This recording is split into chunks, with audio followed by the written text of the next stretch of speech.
It's taken me a lifetime to figure out what it meant. These words are the lab coat I pull on to experiment. I started out to make a point, but then someone passed me a joint. And that gesture of community prompted a personal reverie in which I recalled and rediscovered the many ways I had recovered from times I'd been let down by friends and betrayed by former lovers.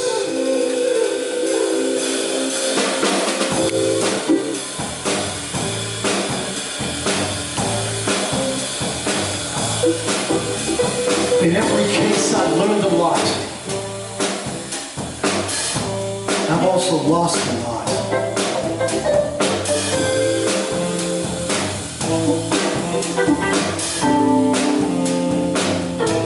But you know, in every case, I learned a lot. And escaped the weather words that caught me up in someone else's drama, left over from some childhood trauma, emotional inclusion, post-adolescent delusion, or false evidence that I accrued and then used to build my own illusion. Strange now to look back, I suppose, on how I sought approval from those equally frightened and immature, until my load was lightened, false narratives were jettisoned, and I moved on from most everyone, drowning every ember of any club that would have me as a member.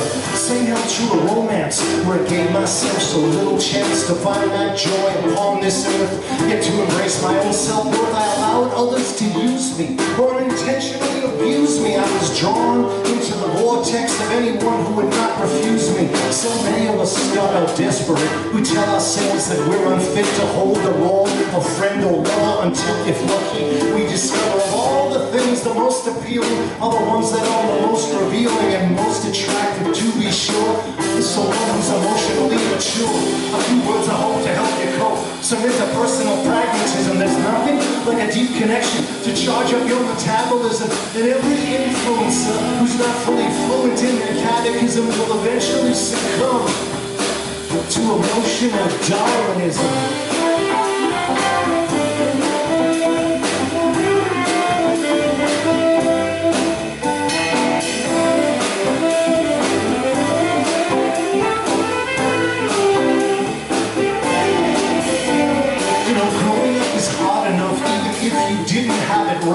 Between navel-gazing and rephrasing all the scolding and the praising, you try to build yourself a sterner stuff. Well, we all need love that isn't tough. So be aware of where you place your care, because even scary things can be amazing. You're learning to contextualize vague deceptions, blatant lies. These calisthenics of the mind can leave you breathless and maligned. I'm quite surprised when you get wise. Once out of 100 tries, but still you sighed and got behind for something that what you weren't designed. Your bully can be a guiding star whose spike can help you raise the bar, but be prepared for it to take a bit to face your fear and conquer it. Additions take you pretty far, but subtractions make you who you are. You're too close, you can't absorb it. You never know someone till you see them from orbit. So maybe in the end you mistaken an antagonist for a friend caught in the false reality of a cult of personality. It's all so fraught with pretense, devoid of any recompense. You gotta trust your instincts deeply. The truth they tell will set you free. It's hard to fight the magnetism of someone's sincere evangelism when their every tick and mannerism sticks to you like an aphorism. Turns out the marks they left on you, which is psychic vandalism, and the time you spend with them. It's emotional Darwinism.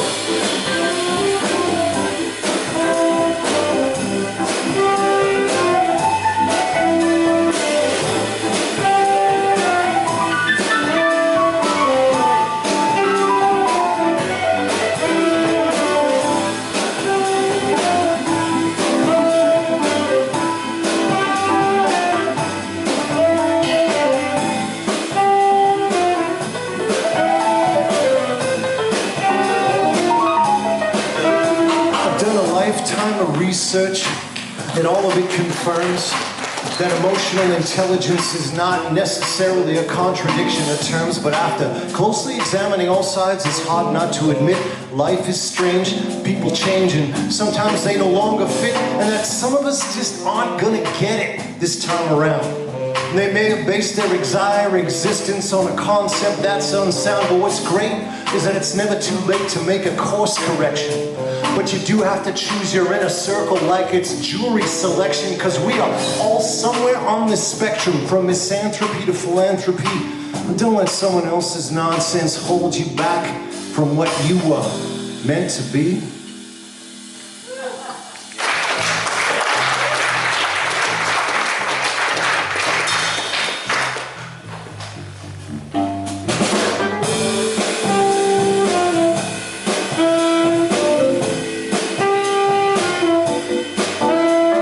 Jigsaw of the broken-hearted, one corner piece can get you started. You may not reach the center until many years after you parted ways with those who broke that shit, but someday you will be over it. Turns out they were just a nasty habit you didn't realize till the day you quit.